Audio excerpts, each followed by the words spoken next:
Hello everyone, स्वागत है आप सभी का जीके मिनी बाय इस यूट्यूब चैनल पे।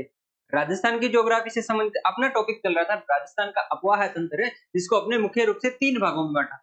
जैसे अपने लास्ट क्लास की चर्चा करें, जो अपना पहला पार्ट था, राजस्थान के अफवाह तंत्र को 3 भागों में बांटा है, जिसमें अपना पहला पार्ट ऑलरेडी कंप्लीट हो चुका है। वो अपने राजस्थान ज्योग्राफी की जो प्लेलिस्ट है उसमें आप कवर कर सकते हैं। एक बार थोड़ा-सा अपने बेसिक जाने लास्ट क्लास के बारे में कि राजस्थान का जो अफवाह तंत्र है, जैसे अफवाह तंत्र होता क्या है जिसके बारे में चर्चा कर ली थी, और राजस्थान का जो अफवाह तंत्र है उसको अपने 3 भागों में बांटा। पहला कौन सा है? बंगाल की खाड़ी का अफवाह तंत्र है, मतलब ऐसी नदियां जो अपना जल है कहां पर गिराती है, बंगाल की खाड़ी के अंदर गिराती है, उसको अपने बंगाल का अफवाह तंत्र या फिर बंगाल की ओर जाने वाली नदियों के बारे में समझते हैं। सेकंड टाइप अपने बात करें तो अरब सागर की ओर जाने वाली नदियां, और थर्ड अपने बात करें आंतरिक प्रवाह की नदियां। तो राजस्थान में अगर अफवाह तंत्र की दृष्टि से देखा जाए तो सबसे बड़ा जो अफवाह तंत्र है वो कौन सा है? अपना आंतरिक जल प्रवाह, मतलब जो सर्वाधिक जो नदियां है अपने राजस्थान के दृष्टिकोण से किस प्रकार की है, तो आंतरिक प्रवाह की नदियां यहाँ पर राजस्थान में ज्यादा है। तो जिसके अफवाह तंत्र को अपने 3 भागों में बांटा, जिसमें अपना जो पहला पार्ट था बंगाल की खाड़ी की ओर जाने वाली नदियां, तो मुख्य रूप से अपने कवर करते हैं चंबल और बनास नदी के बारे में,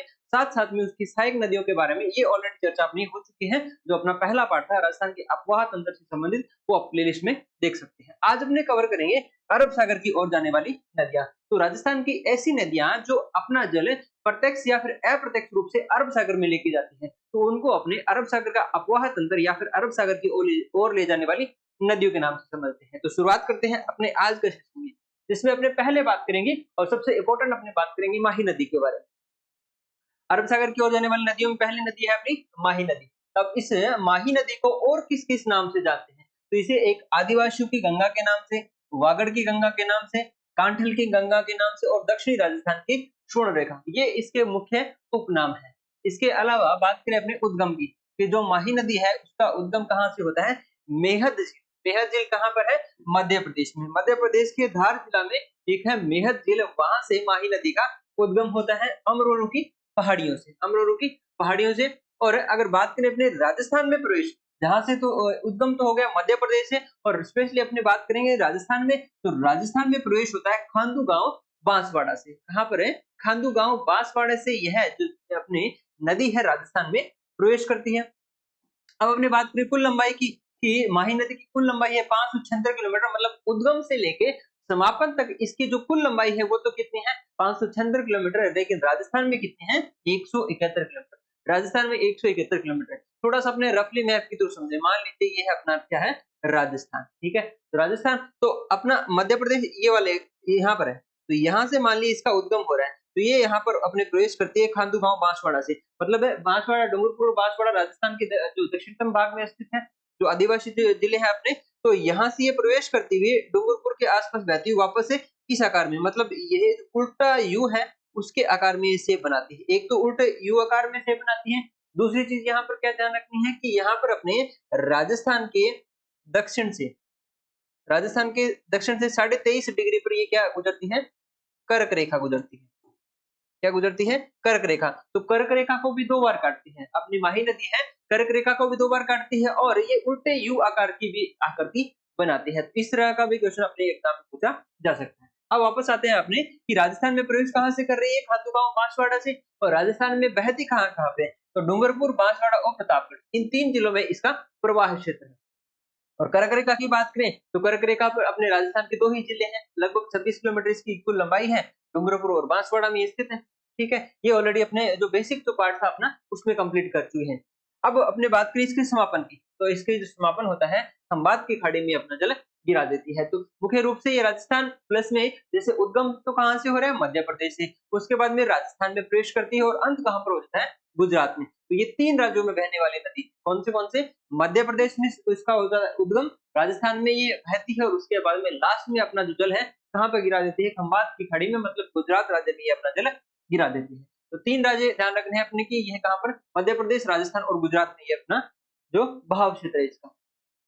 अब इसके कुछ विशेषताओं की बात करें तो इसे उल्टे यू आकार की, जैसे आपने चर्चा कर ली कि मध्य प्रदेश से निकलने के बाद में राजस्थान में प्रवेश करती है, और एक ऐसे भी बोल सकते हैं कि राजस्थान की जो नदी है वो दक्षिण से ही जो प्रवेश करती है और वापस भी किस दिशा में मुड़ जाती है? दक्षिण दिशा में ही ये मुड़ जाती है। तो एक अपने जान लिया कि ये इसको उल्टे यू आकार के में बहती है।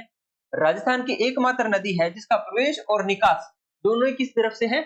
दक्षिण से है। दक्षिण में ये प्रवेश कर रही है और दक्षिण में अपना निकास कर रही है, दक्षिण से ही वापस निकल जाती है राजस्थान से। यह नदी कर्क रेखा को 2 बार काटती है, जिसकी चर्चा आपने करी है लास्ट में अपने रफली मैप की थोड़ा समझा था। ये कर्क रेखा जो है राजस्थान के 23.5 डिग्री पर स्थित है, राजस्थान के 2 जिलों में है और वो ये इसको है 2 बार काटती है। कर्क रेखा को 2 बार काटने वाली कौन सी नदी है? माही नदी। उसके बाद इसके प्रवाह के मैदान को प्रतापगढ़ में क्या बोला जाता है?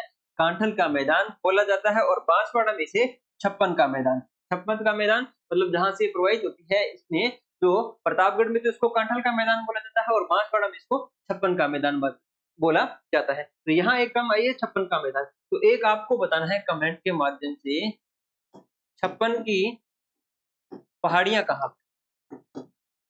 छप्पन की पहाड़ियां कहाँ पर है? छप्पन का मैदान तो आप समझ चुके हैं कि इसका जो प्रवाह क्षेत्र है जो बांसवाड़ा में है, इसको क्या बोला जाता है? छप्पन का मैदान बोला जाता है। लेकिन एक टर्म और जो अपने एग्जाम के लिए भी इंपॉर्टेंट है कि छप्पन की पहाड़ियां कहाँ पर है, इसका आंसर आपको कमेंट के माध्यम से देना। तो उसके बाद में बात करें यहाँ पर एक त्रिवेणी संगम की, तो सोम, माही, जखम का एक त्रिवेणी संगम बनता है। त्रिवेणी संगम का सीधा सा मतलब है कि 3 नदियां जहां पर आपस में आके मिलती है, उसको अपने त्रिवेणी संगम के नाम से जानते हैं। तो इस नदी से संबंधित जो त्रिवेणी संगम है वो कौन सा है? सोम, माही और जाखम, इन 3 नदियों का संगम है। कहां पर बनता है? वेणेश्वर में। वेणेश्वर कहां पर है? डूंगरपुर जिले में। ठीक है, तो ये भी क्वेश्चन पूछा जाता है कि वेणेश्वर धाम कहां पर है? डूंगरपुर में। नवा टापरा गांव डूंगरपुर में ये क्या बनता है? त्रिवेणी संगम सोम, माही, जाखम नदियों का। और अगर आपको ये पूछ लिया जाए कि सर्वाधिक त्रिवेणी संगम बनाने वाली नदी कौन सी है, तो उसकी चर्चा आपने कल के सेशन में कर ली थी। तो जो अपना लास्ट सेशन हुआ था, जो बंगाल की खाड़ी का जो अपवाह तंत्र है उसके अंतर्गत किया था, वो अगर आपने क्लास नहीं देखा पहले वो करना है। उसके बाद में आपको कमेंट के माध्यम से इस चीज का आंसर करना है कि सर्वाधिक त्रिवेणी संगम बनाने वाली नदी कौन सी है, ये आपको कमेंट के माध्यम से बताना है। चलिए, यहाँ पर अपनी बात चल रही थी माही नदी से संबंधित त्रिवेणी संगम की, तो कहां पर बनाता है? विनेश्वर धाम में। कौन सी नदियां हैं? सोम, माही, जाखम नदियां हैं। और जो स्थान की बात करें वो है अपना नवा टापरा गांव जो है डूंगरपुर जिले में। अब इस वेणेश्वर धाम से संबंधित कुछ फैक्ट बनते हैं अपने कि वेणेश्वर धाम को क्या बोला जाता है? आदिवासियों का कुंभ। तो राजस्थान में आदिवासी क्षेत्र कौन सा है अपना? राजस्थान का दक्षिणी भाग। तो ये राजस्थान की इसको अपने या वागड़ की या फिर कांठल की गंगा या आदिवासियों को गंगा के नाम से भी जानते हैं। और ये जो धाम है या फिर जो अपना त्रिवेणी संगम है उसको किस नाम से जानते हैं? अपने आदिवासियों के कुंभ के नाम से भी जानते हैं। और यहाँ मेला बढ़ता है, कौन सा कब बढ़ता है? माघ पूर्णिमा को। ये भी डेट ध्यान रखनी है। माघ पूर्णिमा को कहां पर मेला बढ़ता है? वेणेश्वर धाम में मेला बढ़ता है। यह भारत का एकमात्र मंदिर है जहां पर खंडित शिवलिंग की पूजा होती है। ये क्वेश्चन भी आया हुआ है एग्जाम में कि खंडित शिवलिंग की पूजा कहां होती है? वह वेणेश्वर धाम, जिसे अपने क्या बोला जाता है? आदिवासियों के कुंभ के नाम से भी जानते हैं। अब अपने बात करें कि इस वेणेश्वर धाम की जो स्थापना है किसके द्वारा की गई, तो संत मावजी के द्वारा वेणेश्वर धाम की स्थापना की गई थी। ठीक है, इतनी चीज अपने को ध्यान रखना है। इसके अलावा बात करें यहाँ पर इससे संबंधित बने हुए बांध के बारे में। ये बांध से क्वेश्चन अपने काफी एग्जाम में पूछे जाते हैं, तो अपने यहाँ पर कुछ कवर कर लेते हैं माही नदी पर बने हुए बांध से संबंधित। अब पहले है कि इस परियोजना में हिस्सेदारी किसकी है? इस परियोजना से संबंधित जो बांध बने हुए हैं यहाँ पर ये जो परियोजना बनी हुई है इसमें कौन से राज्य की हिस्सेदारी है? इससे संबंधित क्वेश्चन जो अपना पूछा जाता है अपने स्टेटमेंट फॉर्मेट के रूप में पूछा जाता है। तो अपने कल जो कवर किए थे जो चंबल परियोजना, उसमें आपको बताना है कि चंबल परियोजना में हिस्सेदारी बतानी है आपको, कौन से राज्य की है और कितने कितने प्रतिशत, इसके हिसाब से बताना है। चंबल परियोजना की हिस्सेदारी आंसर में आपको कमेंट के माध्यम से, क्योंकि अपने कल ऑलरेडी कवर कर चुके हैं, तो आपका रिवीजन भी हो जाएगा इस बारे में। अब अपनी बात करते हैं माही नदी पर बने हुए बांध के बारे में। तो इसमें हिस्सेदारी की बात करें तो राजस्थान और गुजरात की इसमें हिस्सेदारी है। और कितने प्रतिशत है? राजस्थान की है 45 और गुजरात की कितनी है? 55%। तो दोनों के बारे में ध्यान रखना है कि इस परियोजना पर जो परियोजना बनी हुई है माही नदी पर, इस पर राजस्थान की तो कितने प्रतिशत हिस्सेदारी है? 45% है और गुजरात की कितनी है? 55% है। माही बजाज सागर बांध कहाँ बना हुआ है? बोरखेड़ा बांसवाड़ा में। यह राजस्थान का सबसे लंबा बांध है, 3109 मीटर। लेकिन इस पर जो विद्युत जो उत्पादित होती है उस पर कितना, जो 100% जो किसको प्राप्त होती है? अपने राजस्थान को प्राप्ति होती है। ये अपना स्टार मार्क करना है कि यहाँ पर है जैसे ओवरऑल अगर परियोजना की बात करें तो उसमें तो 45% अपने राजस्थान का हिस्सा है और 55 जो प्रतिशत हिस्सा है वो गुजरात का है। लेकिन यहाँ पर जो विद्युत जो उत्पादित होती है वो कितनी होती है? 140 मेगावाट का यहाँ पर विद्युत उत्पादन होता है और वो 100% मतलब 140 मेगावाट ही किसको प्राप्त हो जाती है? अपने राजस्थान को प्राप्त हो जाती है। इस परियोजना पर कुल 140 मेगावाट विद्युत का उत्पादन होता है और इससे बनाने वाली जो विद्युत है 100% किसको प्राप्त होती है? अपने राजस्थान को प्राप्त होती है। इसके अलावा है कागदी पिकअप बांध, ये कहाँ पर है? बांसवाड़ा में बना हुआ है। कागदी पिकअप बांध कहाँ पर है? बांसवाड़ा में बना हुआ है। एक है कड़ाना बांध। कड़ाना बांध, यह बांध गुजरात में बना है। बना तो कहाँ पर है? गुजरात में है, लेकिन इससे संबंधित है। लेकिन बांध के जो बराव क्षेत्र है उसका कुछ हिस्सा क्या है? अपने डूंगरपुर में भी है। इसलिए इसको अपन को ध्यान रखना है कि कौन सी नदी पर बना हुआ है ये? माही नदी पर कड़ाना बांध। अब 3 बांध ध्यान रखने हैं अपने, कौन से हैं? एक है माई बजार सागर बांध जो है बोरखेड़ा में, एक है इसमें जमुनालाल जी, ये जो बांध बना हुआ है जमुनालाल जी बजाज के नाम के आधार पर इसका नामकरण किया गया है। जमुनालाल जी बजाज, गांधी जी के 5 पुत्र के नाम से जिसको जानते हैं जमुनालाल जी बजाज, इनके नामकरण के आधार पर इसका नामकरण किया गया माही बजाज सागर बांध का। तो कहाँ पर है? बांसवाड़ा में है। इसके अलावा काकद्वीप का बांध कहाँ पर है? ये भी बांसवाड़ा में है। एक है कड़ाना बांध जो गुजरात में है, लेकिन इसका जो कुछ जो क्षेत्र है, वो जो कुछ हिस्सा है वो अपने कहाँ पर है? डूंगरपुर में है। चलिए, इसके अलावा अपने नेक्स्ट बात करेंगे सहायक नदियों की, जो है माही नदी की सहायक नदियां। पहला है अपना एराव है, भादर है, इरू, मोरेन, सोम, अनास, चाप और जाखम। ये कुछ मुख्य जो इसकी सहायक नदियां हैं। माही की सहायक नदियां, इरू नदी माही बांध के पास में मिलती है। माही बजार सागर जो बांध है इसके पास में मिलने वाली नदी कौन सी है? अपनी इरू नदी। शेष सहायक नदियां माही बजार सागर के बांध बाद या पश्चात इससे मिलती हैं। तो माही बजाज सागर क्वेश्चन अगर बन जाए कि माही बजाज सागर से पहले इसके अंतर्गत मिलने वाली नदी कौन सी है? इरू नदी है। और बाकी जो इसकी सहायक नदियां हैं वो माही बजाज सागर के बाद में इसमें मिलती है। केवल चाप और अनास बाएं किनारे पे मिलती है। अब बाएं और दाएं का यहाँ पर भी ध्यान रखना है क्योंकि आजकल जो क्वेश्चन इस तरह के ही पूछे जा रहे हैं अपने एग्जाम में, कोई भी अपने को नदी इससे संबंधित सहायक नदियों के ये क्रम पूछ दिया जाता है कि इनका ये बाएं तरफ से मिलती है या फिर दाएं तरफ से मिलती है। इसलिए अपने दोनों देखेंगे कि जो चाप और अनास है वो तो इसके माही नदी के बाएं किनारे पे मिलती है, लेकिन बाकी जो इसकी नदियां हैं वो कहाँ पर है? दाएं किनारे पे मिल जाती है। कल भी अपने जो चंबल और जो बनास के बारे में चर्चा की थी, उसमें अपने बाएं और दाएं से संबंधित पूरी ऑलरेडी चर्चा अपनी कंप्लीट हो चुकी है। अब माही नदी से संबंधित देखिए इसकी सहायक नदियों में दाईं ओर से ऐसी नदियां जो माही नदी के दाईं ओर मिलती है, कौन सी है? एक है एराव या फिर इरू, जिसका उद्गम होता है प्रतापगढ़ की पहाड़ियों से और इसका जो समापन हो जाता है सेमलिया गांव बांसवाड़ा में माही नदी में।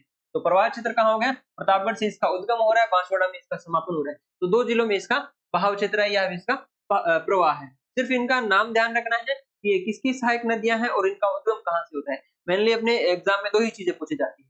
तो अपने बात कर ली है एराव के बारे में। नेक्स्ट है अपनी सोम नदी की।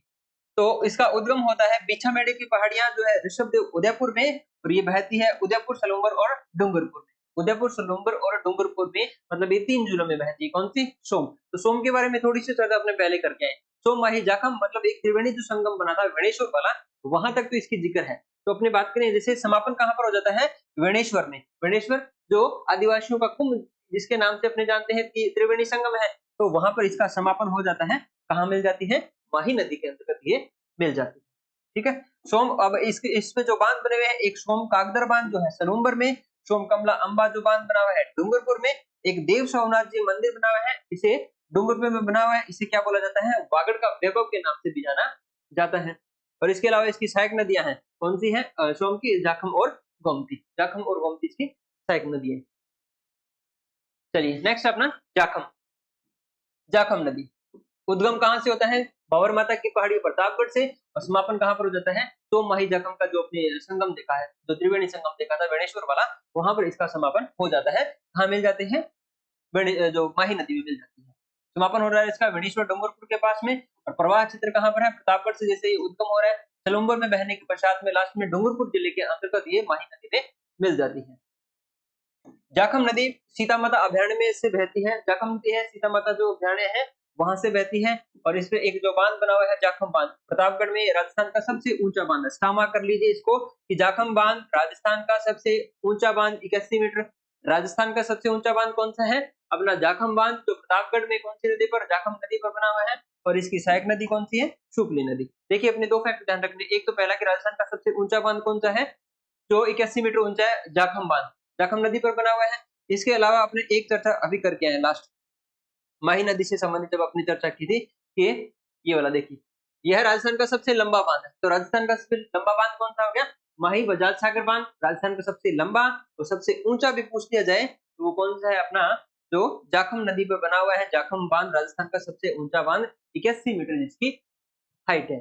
ठीक है, तो दोनों आपको साथ में ध्यान रखना। नेक्स्ट अपना मोरेन नदी। मोरेन नदी जिसका उद्गम होता है डूंगरपुर जिले से और समापन कहां पर हो जाता है? गलियाकोट के पास में ये माही नदी में मिल जाती है। ठीक है, तो मोरेन नदी से संबंधित इतनी इंपॉर्टेंट चीज है। अब है कुछ माही नदी की बाई ओर मिलने वाली नदी, दाई ओर से जो मिलने वाली नदी है उसकी चर्चा कर ली है। अब अपने जो माही नदी से बाई ओर मिलने वाली जो नदियां हैं उनके बारे में देखते हैं। पहली है अनास नदी। इसका उद्गम होता है विंध्याचल पर्वतमाला मध्य प्रदेश से। राजस्थान में कहां से प्रवेश करती है? मेलड़ीखेड़ा बांसवाड़ा से और समापन इसका कहां पर होता है? गलियाकोट डूंगरपुर में माही नदी में ये मिल जाती है। इतना ही चीज ध्यान रखना है। इसके अलावा एक इसकी सहायक नदी है हरण नदी और अनास परियोजना कहां पर बनी हुई है? बांसवाड़ा में है बनी हुई है। ठीक है, बांसवाड़ा से ये प्रवेश कर रही है और अनास परियोजना भी कहां पर चल रही है? बांसवाड़ा में चल रही है। चलिए नेक्स्ट अपनी चाप नदी।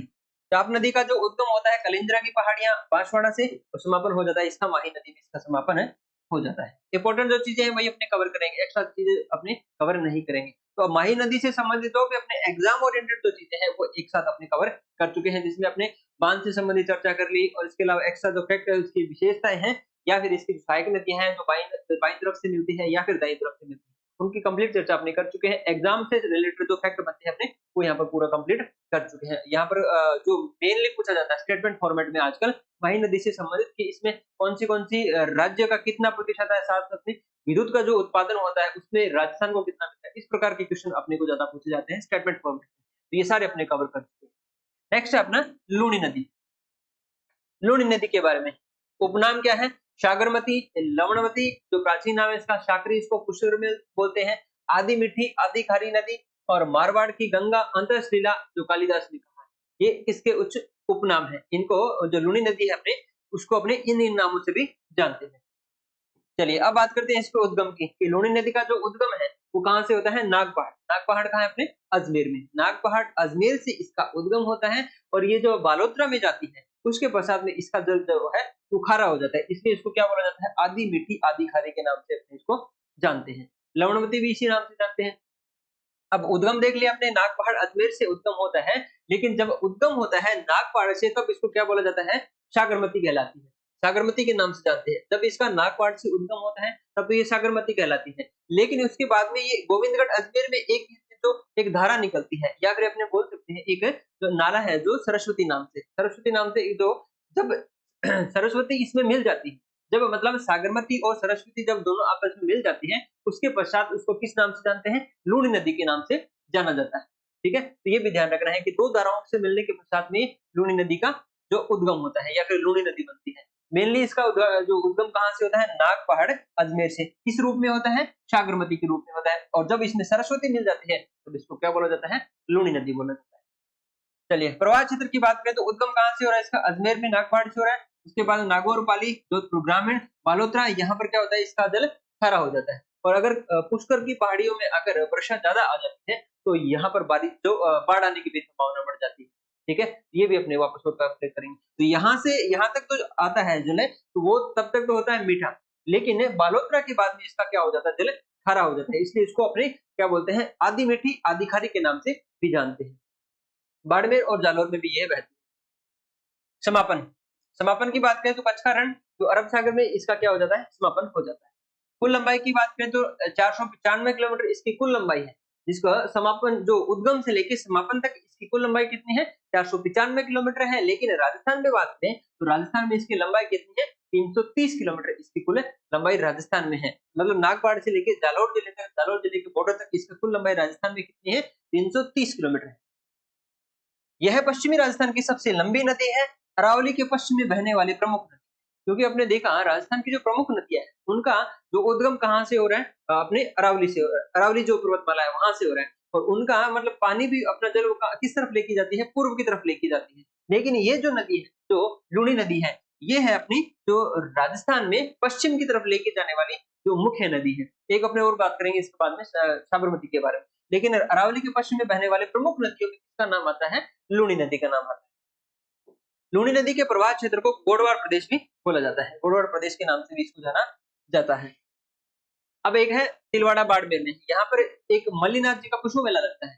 मल्लीनाथ जी का या फिर मालानी प्रदेश, मल्लीनाथ जी के नाम के आधार पर जो मालानी प्रदेश उसको अपने जानते हैं, वहां पर एक मेला लगता है और कौन से नदी के किनारे लगता है, तो लूनी नदी के किनारे यह मेला आयोजित होता है। लूनी नदी के किनारे एक मेला आयोजित होता है जिसको अपने क्या बोलते हैं, तिलवाड़ा जो मल्लीनाथ जी पशु मेला तिलवाड़ा बाड़मेर में जो होता है, और जो क्या है राजस्थान का सबसे प्राचीनतम मेला, राजस्थान का सबसे प्राचीनतम मेला भी है। राजस्थान का अगर सबसे लंबा मेला पूछ किया जाए पशु मेला स्पेशली, वो अपना है गोगामेडी वाला, लगभग 1 महीने तक चलता है।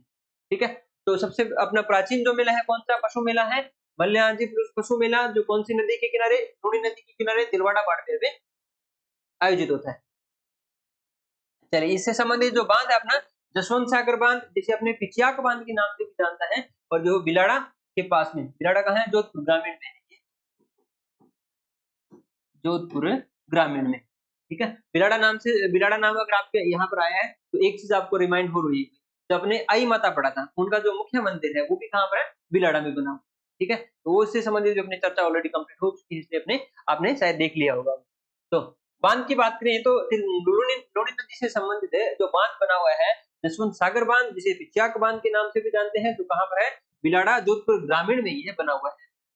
जालोर जिले में लूनी नदी के बाढ़ के पानी को क्या बोला जाता है, रेल या फिर नाड़ा के नाम से जाना जाता है। लूनी का जल बालोतरा के पास में खारा हो जाता है, इसलिए इसे क्या बोला जाता है, आधी मीठी आधी खारे के नाम से भी जाना जाता है। और बालोतरा में बाढ़, जैसे अपने पहले चर्चा की थी कि जब अरावली की पहाड़ियों में, पुष्कर की पहाड़ियों में जब तेज वर्षा हो जाती है, तब जो जल है इसका ज्यादा आ जाता है, और जो लूनी जो बालोतरा का जो पेटा है, जो बालोतरा लूनी नदी के पेटे से नीचे बहता है, बालोतरा का जो पेटा है वो लूनी के नजदीक से नीचा है, इसलिए वहां पर बाढ़ आने की संभावना हो जाती है। दो चीजें अपने यहाँ पर, दो चीज ध्यान से देखेंगे कि अगर यहाँ पर अगर पुष्कर की पहाड़ियों में वर्षा ज्यादा आ जाती है और इस नदी में अगर ज्यादा वर्षा आ जाती है, तो बाढ़ की संभावना कहाँ पर हो जाती है, बालोतरा में, क्योंकि बालोतरा का जो पेटा है वो इस नदी से नीचा है। सेकंड अपने बात करेंगे हनुमानगढ़ जंक्शन की, कि जब घग्गर नदी में अगर ज्यादा पानी आ जाता है तो हनुमानगढ़ जंक्शन में भी क्या आ जाता है, पानी भराव की संभावना बढ़ जाती है। तो दो ऐसे क्षेत्र हैं जिनका जो पेटा है, जिन शहरों का पेटा नीचा है नदियों की दृष्टि से, तो एक है बालोतरा लूनी नदी से नीचे है, और एक है घग्गर से नीचे है अपना हनुमानगढ़ जंक्शन। हालांकि एक ही बार हनुमानगढ़ जंक्शन से एक ही बार आई है इसमें बाढ़, लेकिन अपने को दोनों के बारे में ध्यान रखना है। चलिए, बालोतरा में बाढ़ से संबंधित क्या है कि बालोतरा लूनी नदी के पेटे के नीचे से बसा है। जब अरावली पर्वतमाला में पुष्कर की पहाड़ियों में तेज वर्षा होती है, तब लूनी का जो जलस्तर है बढ़ जाता है, जिससे बालोतरा में बाढ़ आ जाती है। तिलवाड़ा सभ्यता जो बाड़मेर लूनी नदी के किनारे बनी हुई है, और रंगाई छपाई उद्योग के कारण लूनी नदी का जल आजकल क्या हो रहा है, प्रदूषित हो रहा है। लूनी नदी में मतलब इसके आसपास क्या है, रंगाई छपाई जो उद्योग है काफी हो रखा है, इसलिए इसका जल है वो प्रदूषित हो रहा है।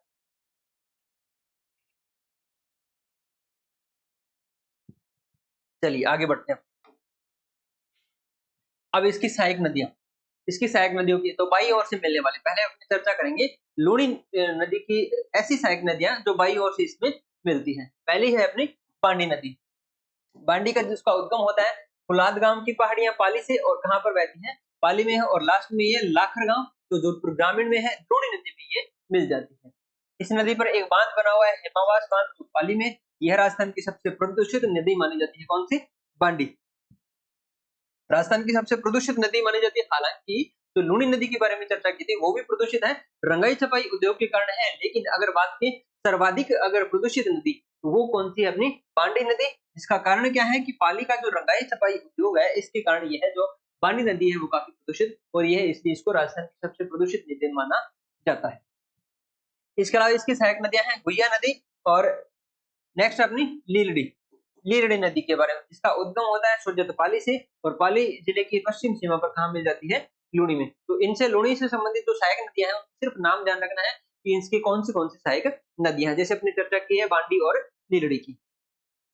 नेक्स्ट अपनी मीठड़ी, मीठड़ी नदी जो पाली जिले की अरावली के पश्चिमी ढालों से इसका उद्गम होता है, और बालोतरा जिले में ये लूनी में मिल जाती है, बालोतरा जिले में लूनी नदी में ये मिल जाती है मीठड़ी। नेक्स्ट अपना सुकड़ी, उद्गम कहाँ से होता है, देशुरी पाली से, प्रवाह क्षेत्र है इसका पाली जालोर और बालोतरा में, और कहाँ पर, समदड़ी, समदड़ी बालोतरा में लूनी नदी में ये मिल जाती है। सहायक नदियों की बात करें अगर शुक्र नदी की सहायक नदियां तो ये है मघाई नदी जो रणकपुर जैन मंदिर जो है वो भी इसी नदी के किनारे है। रणकपुर के जो जैन मंदिर है वो भी इसी नदी के किनारे है और इस पे एक बांध बना हुआ है बाकली बांध, बाकली गांव जालोर में, कौन सी नदी पर? शुक्र नदी में। तो यहाँ पर अपने चार चर्चा की है जो लूनी नदी की सहायक नदियां है कौन सी है। जैसे पहले बात करें अपनी बांडी है, लीलड़ी है, जोजड़ी है और सुकड़ी है और मिठड़ी, चार जो इसकी सहायक नदी है उसकी चर्चा कर चुके हैं। नेक्स्ट अपने जवाई नदी। जवाई नदी कहाँ से उद्गम होता है? गोरेगांव पाली से। तो जवाई कैसा होना चाहिए? गोरा होना चाहिए। जवाई कैसा होना चाहिए? गोरा होना चाहिए। तो इसका उद्गम भी कहाँ से हो रहा है? गोरेगांव पाली से हो रहा है। समापन कहाँ पे हो रहा है? हेमागुड़ा गांव बाड़मेर के निकट लूनी नदी में इसका क्या हो जाता है? समापन है हो जाता है। प्रवाह क्षेत्र की बात करें तो जैसे पाली से इसका उद्गम हो रहा है, बाड़मेर में के निकट ये बहती है, मतलब लूनी नदी में मिलती है। तो दो जिले दिखे हो गए प्लस में जालौर और सांचौर, मतलब चार जिलों में इसका प्रवाह क्षेत्र है, पाली, जालौर, सांचौर और बाड़मेर में। तो यह लूनी की सबसे बड़ी सहायक नदी है। स्टार मार्क कर लेना आपने को कि लूनी की सबसे बड़ी सहायक नदी कौन सी है? जवाई नदी। लूनी की सबसे बड़ी सहायक नदी कौन सी है? जवाई नदी। तो याद कर लेना उसके हिसाब से। सहायक नदियों की बात करें अगर जवाई नदी से संबंधित है तो एक साइला जालोर में खारी नदी मिलती है। सहायक नदी कौन सी इसकी? साइला, जो जालोर में खारी नदी में मिल जाती है। चलिए, खारी नदी इसकी क्या है? सहायक नदी है। और कहाँ पर मिलती है? साइला गांव में। साइला जालोर में इस जवाई नदी में खारी नदी मिल जाती है। नेक्स्ट अपना जवाई बांध, ये बिल्कुल याद करना है, स्टार मार्क करते हुए याद करना है अपने को। जवाई बांध जो कहाँ पर है? सुमेरपुर पाली। जवाई नदी पर ही जवाई बांध बना हुआ है, एक पहली चीज तो ये। और इसके बाद में लूनी की सबसे बड़ी सहायक नदी कौन सी है? ये भी कौन सी अपनी जवाई नदी है। अब यह बात करें कि पश्चिमी राजस्थान का सबसे बड़ा बांध, पश्चिमी राजस्थान का, राजस्थान का नहीं बोल रहा है यहाँ पर, पश्चिमी राजस्थान का, पश्चिमी राजस्थान का सबसे बड़ा बांध कौन सा है अपना? जवाई बांध जो है सुमेरपुर पाली में, कौन सी नदी पर? जवाई नदी पर। इसे क्या बोला जाता है? इसे मारवाड़ का अमृत सरोवर, मारवाड़ का अमृत सरोवर के नाम से अपने किसको जानते हैं? जवाई बांध को जानते हैं, जो कहाँ पर है? सुमेरपुर पाली में है। इसका निर्माण पूछा जाए तो जोधपुर महाराजा उमेद सिंह जी के द्वारा 1946 में इसको प्रारंभ करवाया गया था। उमेद सिंह जी के द्वारा इसका निर्माण कार्य 1946 में प्रारंभ करवाया गया था। और इसको अगर जलापूर्ति पूछ ली जाए कि जो जवाई बांध है इसको जलापूर्ति कहाँ से होती है? सई बांध उदयपुर से। तो जवाई बांध को जलापूर्ति करने के लिए सई नदी पर एक सई परियोजना के तहत सई बांध बनाया गया। और अगर पूछे कि यहाँ से सप्लाई कैसे होती है तो एक जल सुरंग बनाई गई। जल सुरंग के माध्यम से सई बांध से कहाँ पर जलापूर्ति होती है? जवाई बांध को आपूर्ति होती है। तो राजस्थान का अगर पूछ लिया जाए पहली जल सुरंग भी कहाँ पर बनी हुई है? अपनी सई बांध पर बनी हुई है। इससे किसको जलापूर्ति की जाती है? जवाई बांध को जलापूर्ति की जाती है। और अगर सई बांध है कहाँ पर? उदयपुर में। सई बांध कहाँ पर है? उदयपुर में। ये चीज भी ध्यान रखनी। चलिए नेक्स्ट अपना खारी नदी। खारी नदी का उद्गम होता है शेरगांव की पहाड़ियां, सिरोही से इसका उद्गम होता है। और अगर प्रवाह क्षेत्र पूछ किया जाए तो सिरोही और जालोर, सिरोही और जालोर में इसका प्रवाह क्षेत्र है। लास्ट में यह है कहाँ पर? सैला गांव में। किसमें मिल जाती है? जवाई नदी में। जवाई नदी में मिल जाती है। ठीक है, तो जवाई नदी की सहायक नदी कौन सी है? खारी, जो कहाँ पर मिलती है? सैला गांव जालोर में मिलती है। नेक्स्ट अपना सागी नदी। सागी नदी का उद्गम होता है जसवंतपुरा की पहाड़ियां जालोर से। प्रवाह क्षेत्र कहाँ पर? जालोर और सांचौर और लास्ट में बाड़मेर में। गांधव गांव बाड़मेर में कहाँ पर मिल जाती है? लूनी नदी में मिल जाती है। ये कुछ और अपने जो लूनी नदी की सहायक नदियां हैं। चलिए अब बात करेंगे लूनी की दाईं ओर की। बाईं ओर की जो प्रमुख नदियां हैं वो अपने कवर कर चुके हैं। अभी अपने जानेंगे लूनी नदी की दाईं ओर की सहायक नदियां। दाईं ओर की सहायक नदियां तो पहली है अपनी जोजड़ी। जोजड़ी इसका उद्गम होता है कुंदलू गांव नागौर से। प्रवाह क्षेत्र इसका नागौर और जोधपुर ग्रामीण। लास्ट में यह है जोधपुर ग्रामीण के पास में जो खेजड़ली खुर्द गांव है जोधपुर ग्रामीण का, उसके पास में लूनी नदी में मिल जाती है। कहाँ पर है? लूनी नदी में यह मिल जाती है। यह लूनी की एकमात्र सहायक नदी है जो दाईं ओर से मिलती है। जो सारी नदियां हैं वो तो कहाँ से मिल रही थी? बाईं ओर से। लेकिन एकमात्र सहायक नदी है जो कहाँ से मिल रही है?